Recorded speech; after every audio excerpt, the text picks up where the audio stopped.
ఏమండి హారతి తీసుకోండి. దీర్ఘ సుమంగళి బావా. ఏంటో ఈ హడావడి?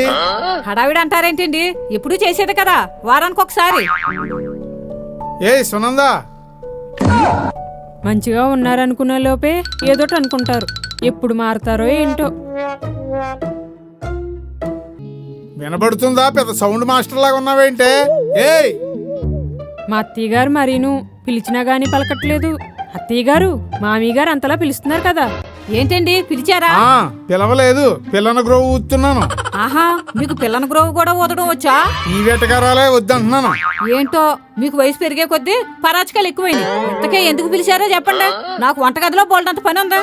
కాఫీ చుక్క నా ముఖాన్ని పారిపోవచ్చు కదా. ఓహో, ఈ మాత్రానికే పెద్ద పెద్ద గాండ్రింపులు. ఏంటే ముఖం మీద వేస్తున్నావు? నిజంగా మొహం మీద వేస్తారా ఏంటి? మీరే కదండి ఒక కాఫీ నా ముఖాన్ని పారిపోయొచ్చుగా అన్నారు. అంటే మాత్రం చేసేస్తారా? అందుకని ఇలా చేస్తావా? నాకేం తెలుసండి, ఇది కాఫీ థెరపీ అనుకున్నాను.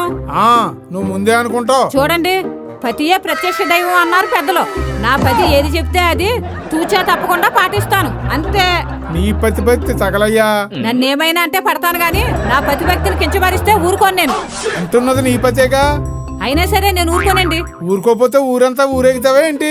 సర్లే గాని ఈ కాఫీ కప్పు నా చేతికిచ్చి నీ వంట పని చూసుకో, నీకో దండం. ఇలా క్లారిటీగా ఉండాలి.